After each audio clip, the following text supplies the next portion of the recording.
Alô, amigos e amigas, irmãos de outros ministérios.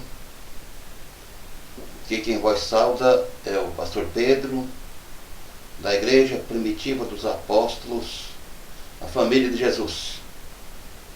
Estou fazendo essa live com o objetivo de te mostrar para você, principalmente de outras igrejas, que ao fundar um ministério, sem tu saber do que se trata, tu já começa a falar mal daquele ministério.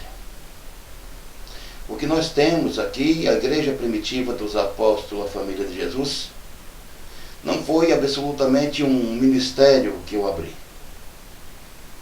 Esta igreja é a igreja do tempo de Jesus Cristo, em que ele começou o seu ministério com os 12 anos de idade.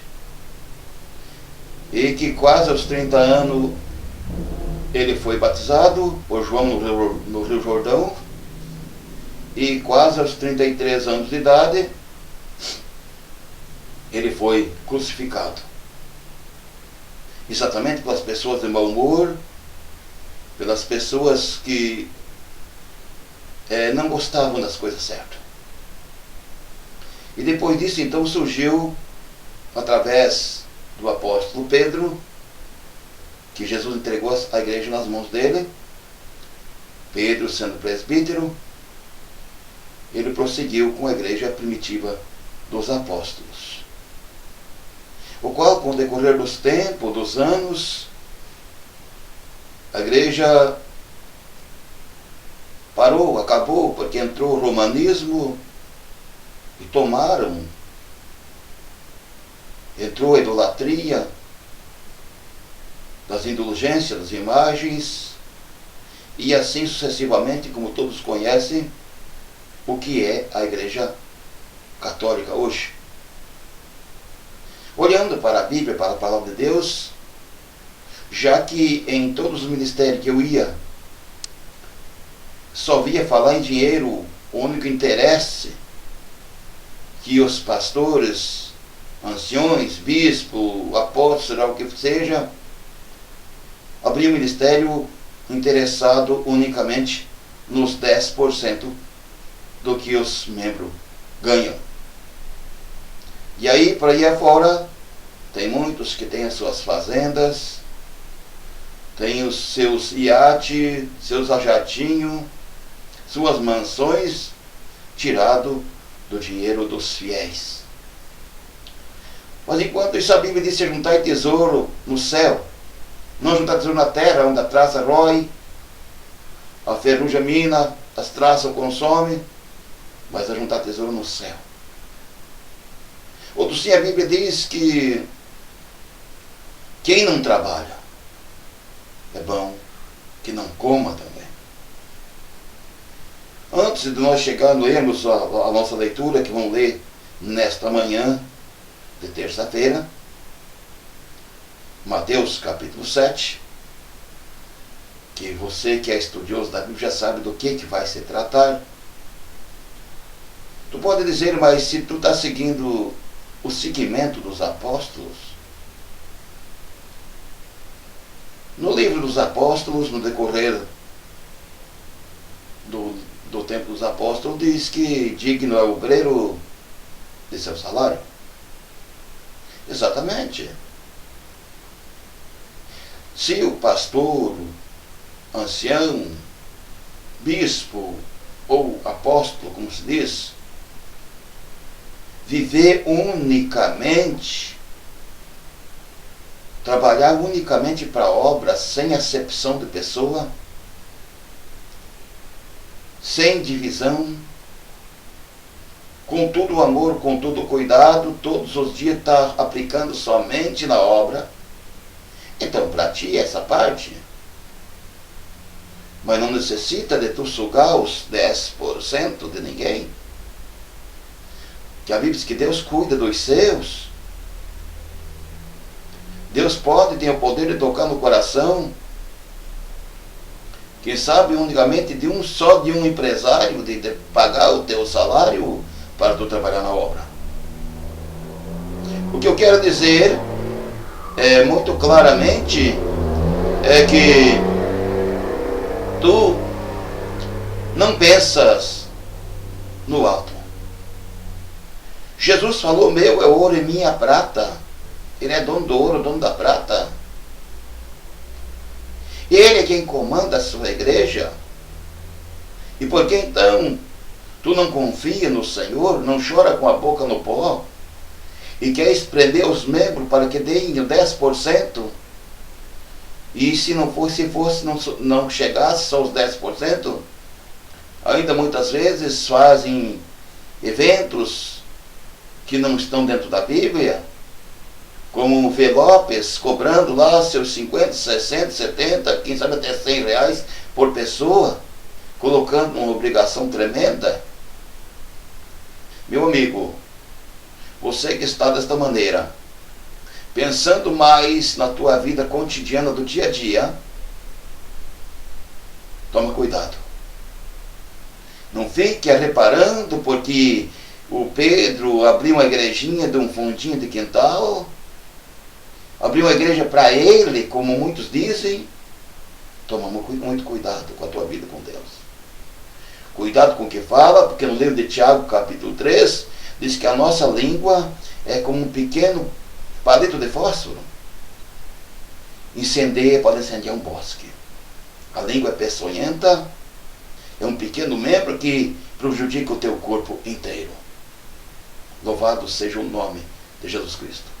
Mas enquanto você de outras igrejas está me reparando, está me sangrando pelas costas, está falando mal de mim, pode ter certeza que nas minhas orações eu estou orando por você, para que você conserte a tua vida, para que você olhe pelo lado certo,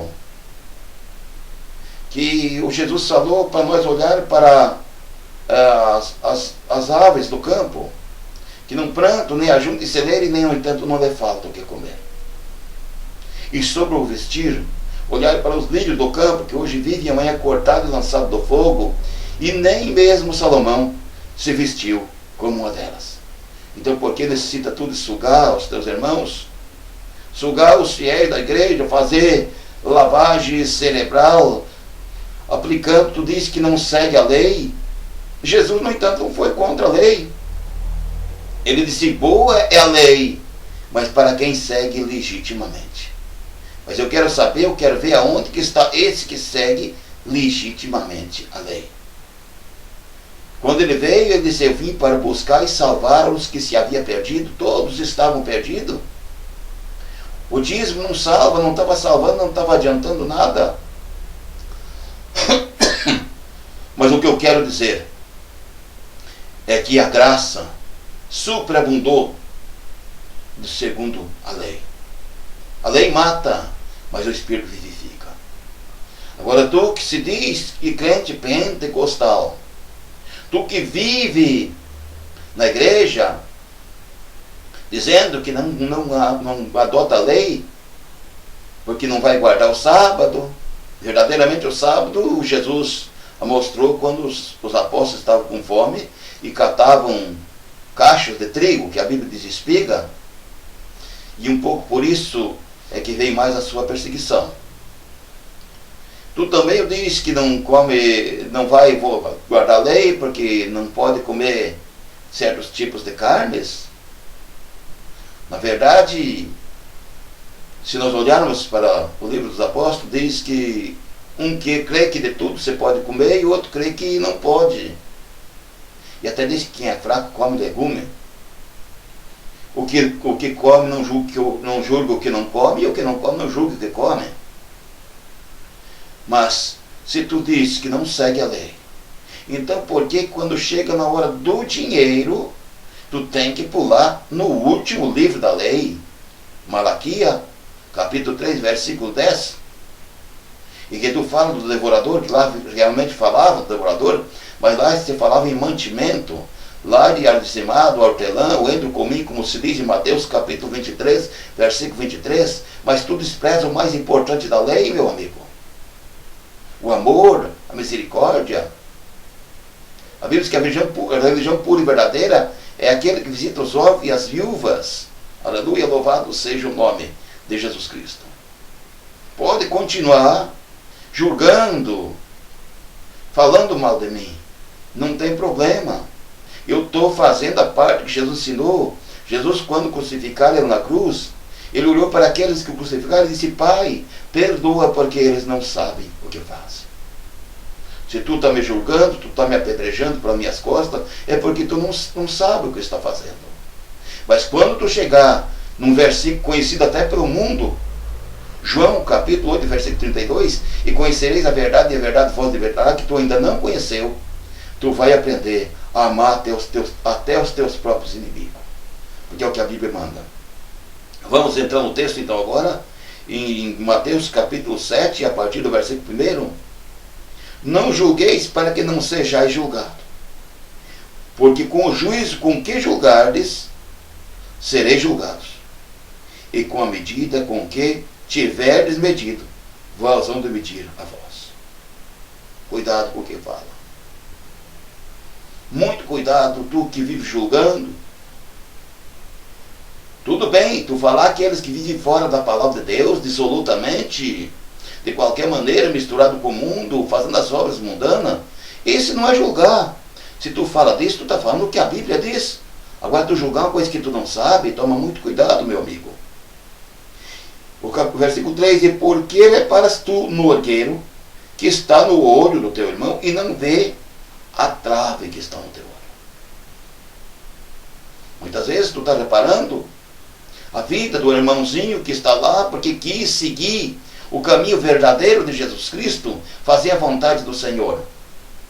Tu fica julgando, mas tu está seguindo uma vida tudo errada. Tu está obedecendo a pastores, tu está obedecendo a ensinamentos de evangelho misto que tu aprendeu, misturando graça com lei, e nós vivemos somente a graça. A lei é coisa do passado. Aleluia, louvado seja o nome de nosso Senhor e Salvador Jesus Cristo. Versículo 4, e como dirás tu a teu irmão, deixa-me tirar o orgueiro que está no teu olho, estando uma trave no teu olho. Tirar um cisco apenas do olho do teu irmão, mas está uma trave no teu. Se tu olhar para a Bíblia Católica, ainda fala mais bonita essa parte. Diz que é uma viga. Aleluia, louvado seja o nome de Jesus Cristo.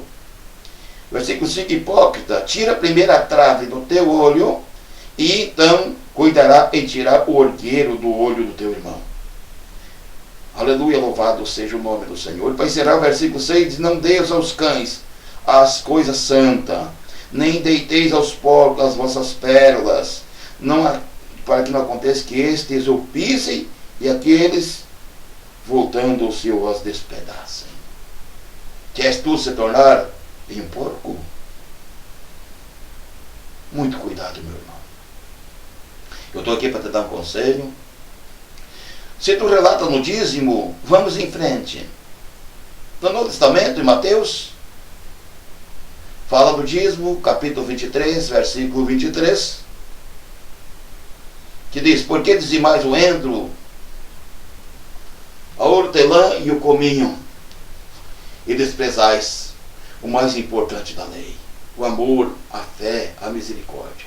Deves, porém, fazer essas coisas e não omitir aquelas. É sinal que quem entrega dízimo não perde a salvação por entregar o dízimo. Porque Jesus não mandou parar com o dízimo. Se tu tem o costume do dízimo, prossiga. O dinheiro é teu. Se tu quer dar 10%, tu dá. Se tu quer dar 20%, tu dá. A vida é tua, o dinheiro é teu, tu que trabalha. Mas não pastores vindo dissolutamente com ideia e com hipocrisia, querendo misturar lei com a graça. Louvado seja o nome de Jesus Cristo. Mas tu pode dizer, mas Jesus mandou Pedro, todo mundo pagava imposto, mandou Pedro pegar um peixe, e quando subisse o primeiro peixe, acharia uma estátua ali e dava por ele por Pedro. Mas imposto é dízimo. Aonde tu achou que imposto é dízimo? Imposto é imposto, dízimo seria dízimo. Mas tu pode dizer também, Jesus pegou, falaram para Jesus sobre o imposto e lançaram uma moeda, e Jesus falou, de quem que é essa estátua? E ele disse, era de César.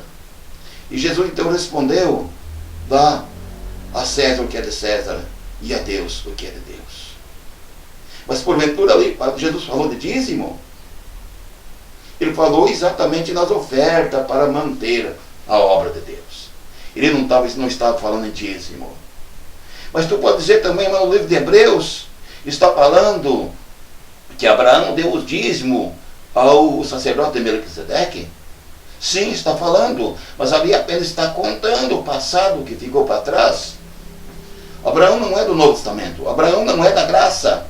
Abraão é nosso pai pela fé, mas ele veio do tempo da lei. Aleluia, louvado seja o nome de Jesus Cristo. Então não adianta, meu amado, tu querer torcer a Bíblia. Mas como vive, voltando ao assunto, a respeito do dízimo de o obreiro ter o seu salário, se tu olhar para a palavra de Deus no livro dos apóstolos, o apóstolo Paulo, o maior missionário em todas as épocas do tempo da graça, tu sabe que ele não tinha salário? Se tu não sabe, então leia a Bíblia, estude a Bíblia, medite na palavra, não vá por promessas vãs, fracassadas de pastores que querem sugar o teu dinheiro. O apóstolo Paulo, ele era fabricante de tendas, e diz a Bíblia que ele fabricava tendas para ganhar o seu dinheiro, para o seu sustento, e não, para não pesar a vida dos irmãos. Se tu achar, eu deixo um desafio, se tu me mostrar na igreja primitiva dos apóstolos, lá do tempo dos apóstolos, se tu achar que eles cobraram dízimo 10% de alguém, eu te faço um desafio. Eu não sou mais crente. Porque daí então eu estou seguindo tudo errado. Mas se tu não achar, como tu não vai achar mesmo, então eu estou certo e tu está errado. E tu precisa consertar a tua vida. Deixa de lançar a ansiedade e o peso nas costas dos teus irmãos, dos teus membros da tua igreja. Jesus falou, aprendei de mim que sou manso e humilde de coração, e encontrei descanso para as vossas almas. Tu vê com braveza, com severidade, aqueles que não entregam os 10%, tu muitas vezes fala bravo, tu usa a Bíblia, a palavra de Deus, como espada para surrar os teus irmãos. Jesus falou que o fardo dele é leve, e o seu jugo é suave. Mas tu está lançando o fardo pesado em cima dos teus irmãos. Tu quer saber como é que era a igreja primitiva dos apóstolos, no tempo dos apóstolos? Diz a palavra de Deus que aquele que sentia de Deus vendia as suas propriedades, depositava nos pés dos apóstolos e comiam todos juntos com os que não tinham. Mas tu pode falar, mas então por que Ananias e Safira morreram? Porque eles mentiram para o Espírito Santo, como tu vive mentindo, introduzindo lei, misturando com graça para poder sugar os teus irmãos. Tu pode não morrer aqui agora, mas a tua arrogância, que tu vem trazendo em cima dos teus irmãos, sugando o dinheiro deles, pode ter acontecido lá na frente. Tu se dá mal. Louvado seja o nome do Senhor Jesus Cristo. Se Ananias vendesse a tua propriedade, digamos assim, por 10 milhões, que eu não sei, era uma fazenda, e ele decidisse de lançar nos pés dos apóstolos 5 milhões e 5 colocar no banco, e chegasse e falasse com Pedro, ele dissesse, me diz por quanto vendeu a propriedade. Suponha que ele dissesse, eu vendi por 10 milhões, mas decidi de depositar nos pés dos apóstolos 5 milhões e 5 eu vou deixar no banco. Será que ele tinha morrido? Não. Pode ter certeza que não. Mas acontece que ele morreu e ele combinou com Safira, sua mulher, de dizer que vendeu por aquele tanto e escondeu a metade. Foi por isso. É a mentira. igual você vive mentindo na tua igreja, introduzindo ofertas, coisas vãs, banais e carnais, fazendo barulho, tu prega, lê um ou dois versículos da Bíblia, pula, grita, sapateia, chora, movimenta a igreja, mas é puro fingimento.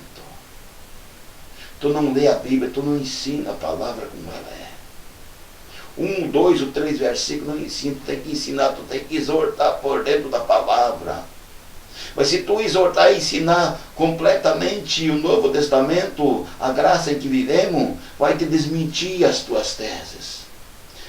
Porque na igreja hoje, uma boa parte dos membros, por que não dizer a maioria, carrega as suas Bíblias debaixo do braço, mas não estudam, não leem, porque vão atrás do que o pastor ensina.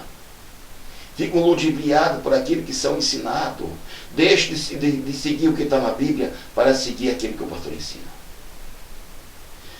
Mas você diz que tem que fazer teologia para que possa ensinar direito a Bíblia. Pelo contrário. A letra mata e o Espírito vivifica.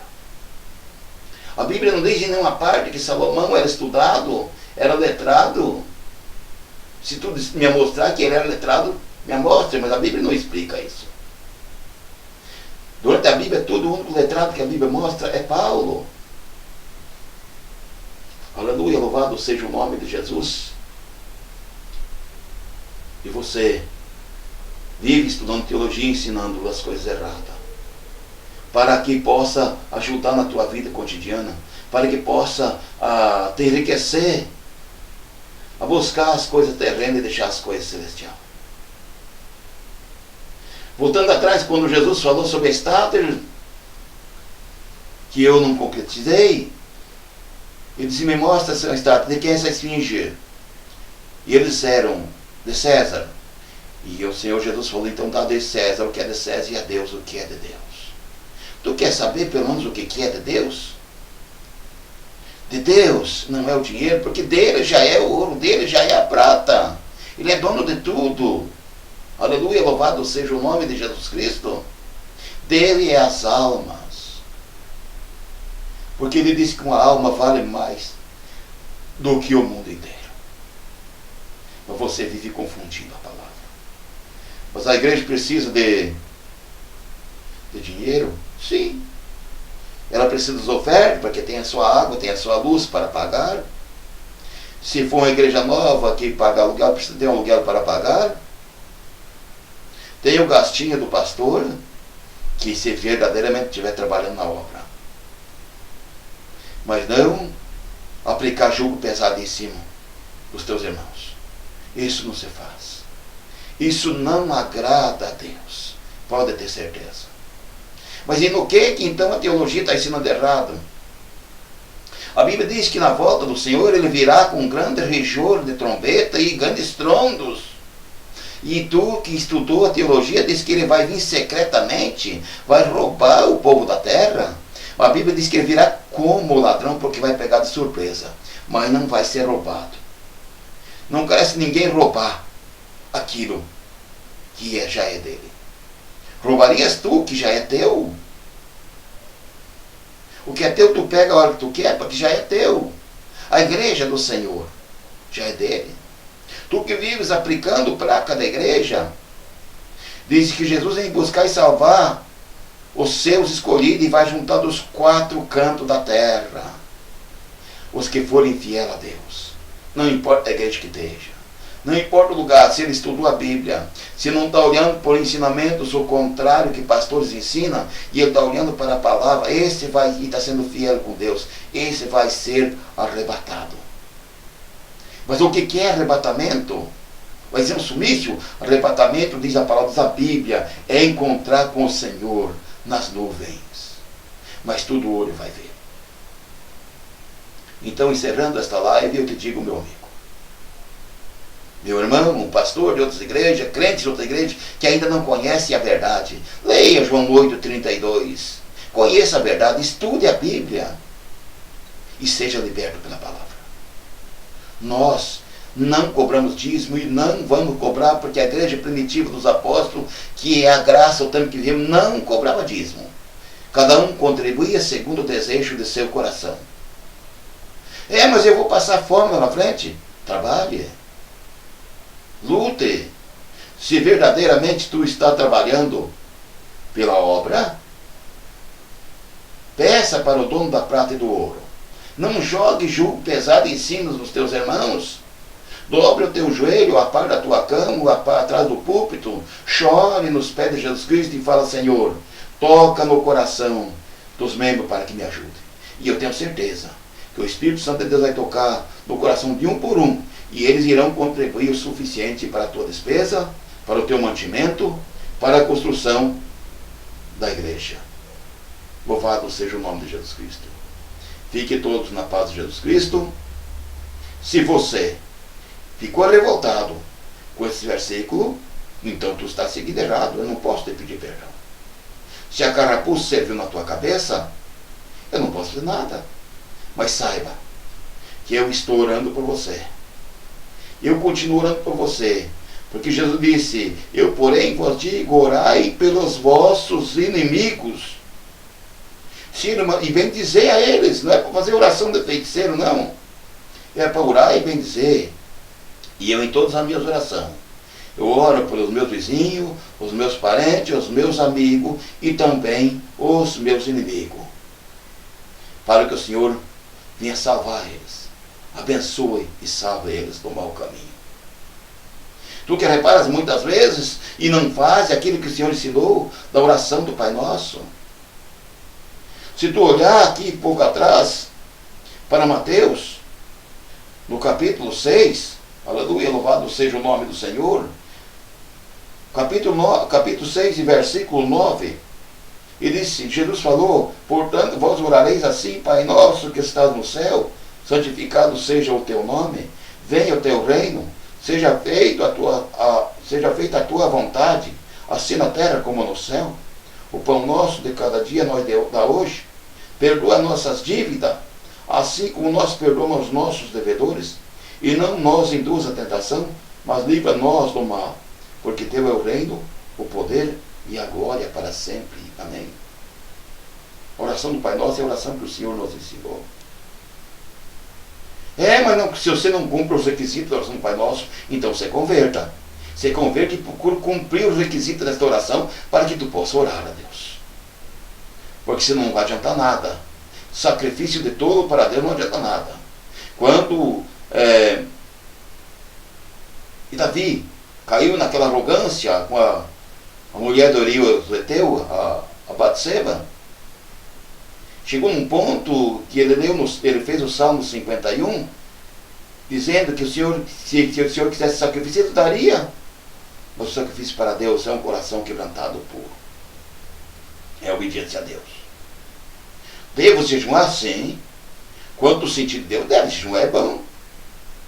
Mas não que o jejum vai te salvar. O que te salva é a obediência, é o coração puro, é a honestidade na presença de Deus, é o bom testemunho, é procurar purificar os teus olhos, purificar os teus pensamentos. É esse que te salva. Não adianta nada tu jejuar e vir com um pensamento mundano, puro, orando a Deus na igreja, mas o pensamento está lá no mundo. Os teus olhos seguem puros na frente de novelas, televisão, coisas diabólicas, satânicas. Sirva a Deus puramente do coração, para que venha alcançar o objetivo de Deus. Eu quero agradecer a Deus em tudo por essas palavras. E continuo orando por você. Pode ter certeza. Em nome de Jesus Cristo. Amém.